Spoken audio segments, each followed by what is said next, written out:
ಕೂಡ ನಮಸ್ಕಾರ. ಈಗ ನಾವು ನಮ್ಮಲ್ಲಿ ಉತ್ತಮ ಸಾಧನೆ ಮಾಡಿದಂತಹ ವಿದ್ಯಾರ್ಥಿಗಳನ್ನ ಗುರುತಿಸುವಂತಹ ಕೆಲಸವನ್ನ ಮಾಡ್ತಾ ಇದ್ದೇವೆ. ಈ ಕಾರ್ಯಕ್ರಮ ನಡೆಸಿಕೊಡ್ಬೇಕು ಅಂತ ನಮ್ಮ ಸಂಸ್ಥೆಯ ಸಂಸ್ಥಾಪಕಿಯಾದಂತಹ ಚೈತ್ರ ಎಸ್ ಪೈ ಅವರನ್ನ ಕೇಳ್ಕೊಳ್ತೇನೆ. ಜೊತೆಗೆ ಸುಮಲತಾ ಮೇಡಮ್ ಕೂಡ ಅವ್ರ ಜೊತೆ ಸೇರಬೇಕು ಅಂತ ಕೇಳ್ಕೊಳ್ತೇನೆ. ಪ್ರಥಮವಾಗಿ ಸ್ಟೇಟ್ ವೈಸ್ ಶುರು ಮಾಡುವ. ಸ್ಟೇಟ್ ಅಲ್ಲಿ ತನ್ವಿ ಫಸ್ಟ್ ರ್ಯಾಂಕ್, ನಮ್ಮಲ್ಲಿ Tanvi state rank second, as well as ತಾಲೂಕಲ್ಲಿ first, as well as Pai ಅಕಾಡೆಮಿಯಲ್ಲಿ ಫಸ್ಟ್ ರ್ಯಾಂಕ್. ಇವರನ್ನ ಅಭಿನಂದಿಸಬೇಕು ಅಂತ ನಮ್ಮ ಹತ್ರ ಕೇಳ್ಕೊಳ್ತೇವೆ. ಅವರ ಪೇರೆಂಟ್ಸ್ಗಳು, ಪೋಷಕರು ಜೊತೆಗೆ ಸೇರಬೇಕು ಅಂತ ಕೇಳ್ಕೊಳ್ತೇವೆ.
ಮಕ್ಕಳಿಗೂ ಹ್ಯೂಜ್ ಕಾಂಗ್ರಾಚುಲೇಷನ್ಸ್.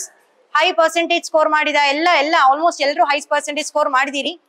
CBSE ಮಕ್ಕಳು ಕೆಲವರಿಗೆ ಕೆಲವು ಮಾರ್ಕ್ಸ್ ಅಲ್ಲಿ ಸ್ವಲ್ಪ ಮಾರ್ಕ್ಸ್ ಕಮ್ಮಿ ಬಂದಿದೆ, ಕೆಲವು ಸಬ್ಜೆಕ್ಟ್ಸ್ ಅಲ್ಲಿ ಅದನ್ನ ನಾವು ರಿವ್ಯಾಲ್ಯೂಯೇಷನ್ ಗೆ ಹಾಕಿದ್ದಾರೆ ಕೆಲವು ಮಂದಿ ಮಕ್ಕಳು. ಸೊ ನಾವು ಅದನ್ನ ವೇಟ್ ಮಾಡ್ತೀವಿ, ಇನ್ನೊಂದು 10-15 ದಿನದಲ್ಲಿ ಅವರ ರಿವ್ಯಾಲ್ಯೂಯೇಷನ್ ರಿಸಲ್ಟ್ಸ್ ಬರ್ಬೋದೇನೋ. ಸೊ ಅದಾದ ನಂತರ ಅವರದ್ದು ಬ್ಯಾನರ್ಸ್ ಅನ್ನೆಲ್ಲ ನಾವು ಮತ್ತೆ ಸೆಟ್ ಮಾಡ್ತೀವಿ. ಎಲ್ಲಾ ಮಕ್ಕಳಿಗೂ ಹ್ಯೂಜ್ ಕಾಂಗ್ರಾಚುಲೇಷನ್ಸ್. ನಿಮ್ಮ ಡೆಡಿಕೇಶನ್ ಮತ್ತೆ ಹಾರ್ಡ್ ವರ್ಕ್ ಇದೆರಡರಿಂದ ನಿಮ್ಗೆ ಇಷ್ಟು ಒಳ್ಳೆ ಸ್ಕೋರ್ ಮಾಡ್ಲಿಕ್ಕೆ ಆಯ್ತು. ಇದೇ ತರ ಇನ್ನು ಅಪ್ಕಮಿಂಗ್ ನಿಮ್ಮ ಪ್ರೊಫೆಷನಲ್ ಕೋರ್ಸ್ಗೆ ಹೋಗುವಂತದ್ದು ಇಸ್ ಫಸ್ಟ್ PU ಮತ್ತೆ ಸೆಕೆಂಡ್ PU ಅಲ್ಲಿ ನೀವು ಕಲಿಯುವಂತದ್ದು. ಸೊ ಅದನ್ನು ಚೆನ್ನಾಗಿ ಕಲೀರಿ, ಟೈಮ್ ವೇಸ್ಟ್ ಮಾಡಬೇಡಿ. ಟೈಮ್ ಟೇಬಲ್ ಅನ್ನ ನಾನು ಯೂಶುವಲಿ ಹೇಳಿದಾಗೆ ಎವ್ರಿ ಡೇ ಹಾಕೊಳ್ಳಿ. ಆ ದಿನ ಮಾಡಿದ್ದು ಚಾಪ್ಟರ್ಸ್ ಅನ್ನ ಅದೇ ದಿನ ಕಲೀರಿ. ಮೇನ್ ಮೋರ್ ಇಂಪಾರ್ಟೆಂಟ್ ಪಾಠವನ್ನ ಕರೆಕ್ಟ್ ಆಗಿ ಕೇಳಿಸ್ಕೊಳ್ಳಿ. This is very very important. So ಅದನ್ನ ನಾವು ರೆಗ್ಯುಲರ್ ಆಗಿ ಮಾಡ್ಕೊಂಡು ಬಂದ್ರೆ ಡೆಫಿನೆಟ್ಲಿ ಒಂದು ಒಳ್ಳೆ ಸ್ಕೋರ್ ಮಾಡ್ಲಿಕ್ಕೆ ಬೇರೆ ಮಾತೇ ಇಲ್ಲ. Definitely you can score really good. And parents, ಎಲ್ಲ ಮಕ್ಕಳದ್ದು ಪೇರೆಂಟ್ಸ್ ಬಂದಿರಾ ಇಲ್ಲಿ, ಥ್ಯಾಂಕ್ ಯು ಸೋ ಮಚ್. ನಿಮ್ಮ ಪ್ರೀಶಿಯಸ್ ಟೈಮ್ ಅನ್ನ ತಗೊಂಡು ನಮ್ಮಲ್ಲಿ ಇಲ್ಲಿ ಬಂದು ನಮ್ಮೊಟ್ಟಿಗೆ ಇಷ್ಟೊತ್ತು ಇದ್ದು ಆ ಕಾರ್ಯಕ್ರಮವನ್ನ ತುಂಬಾ ಚೆನ್ನಾಗಿ ನಡೆಸ್ಕೊಟ್ಟಿದ್ದಕ್ಕೆ ತುಂಬಾ ಥ್ಯಾಂಕ್ಸ್ ನಿಮ್ಗೆಲ್ರಿಗೂ. ನಿಮ್ಮ ಪ್ರೀತಿ ವಿಶ್ವಾಸ ನಮ್ಮ ಮೇಲೆ ಹೀಗೆ ಇರ್ಲಿ ಪ್ರತಿ ವರ್ಷ. ಎಲ್ಲರ ಹತ್ರನು ತುಂಬಾ ಒಂದ್ಸಾರಿ ನಾನೊಂದು ಥ್ಯಾಂಕ್ಸ್ ಹೇಳ್ತೇನೆ. ನಮ್ಮ ಮೇಲೆ ಒಂದು ನಂಬಿಕೆ ಇಟ್ಟು ಇಡೀ ವರ್ಷ ನಮ್ಮಲ್ಲಿ ಕಳ್ಸಿದೀರಿ. ಅದನ್ನ ನಾವು ಚಂದ ಮಾಡಿ ನಾವು ಅದನ್ನ ತೆಗೆದುಕೊಂಡು ಬಂದಿದ್ದೇವೆ, ಮಕ್ಕಳಿಗೂ ಹೇಳಿಕೊಟ್ಟಿದ್ದೇವೆ. ಸೊ ಆ ರೆಸ್ಪೆಕ್ಟ್ ನಿಮ್ಗೆ ನಮ್ಮ ಮೇಲೂ ಇದೆ. ತುಂಬಾ ಥ್ಯಾಂಕ್ಸ್ ಆ ರೆಸ್ಪೆಕ್ಟ್ಗೆ. ಆ ಸಪೋರ್ಟ್ ನಿಮ್ದು ಯಾವಾಗ್ಲೂ ನಮ್ಗೆ ಬೇಕು ಅಂತ ಹೇಳಿಕೊಂಡು ನಿಮ್ಮ ಎಲ್ಲಾ ಪೇರೆಂಟ್ಸ್ ಅಲ್ಲಿ ನಾನು ಕೇಳ್ಕೊಳ್ತೇನೆ. Thank you so much. ನಮ್ಮ ಪೈ ಅಕಾಡೆಮಿಯಲ್ಲಿ ಇವಾಗ presently from past 2 years 2 branches ಅಲ್ಲಿ, ದಟ್ ಇಸ್ ಬೆಳ್ತಂಗಡಿ ಮತ್ತೆ ಉಜಿರೆಯಲ್ಲಿ 200ಗಿಂತಲೂ ಹೆಚ್ಚು ಮಂದಿ ಮಕ್ಕಳು ಕೋಚಿಂಗ್ ಅನ್ನ ಪಡಿತಾ ಇದ್ದಾರೆ. ಇದು 8th 9th 10th kids batch, foundation course ಎಲ್ಲ ಸೇರಿ 200+ ಸ್ಟೂಡೆಂಟ್ಸ್ ನಮ್ಮಲ್ಲಿ ಕಲಿತಾ ಇದ್ದಾರೆ ಅಂತ ಹೇಳಲಿಕ್ಕೆ ತುಂಬಾ ಹೆಮ್ಮೆ ಅನಿಸ್ತಾ ಇದೆ. Thank you. ಸತ್ಯ, ಸ್ಪಷ್ಟ, ನೇರ ಸುದ್ದಿಯೊಂದಿಗೆ U+ TV. ಇದು ಹೊಸತನದ ಸಂಕಲನ.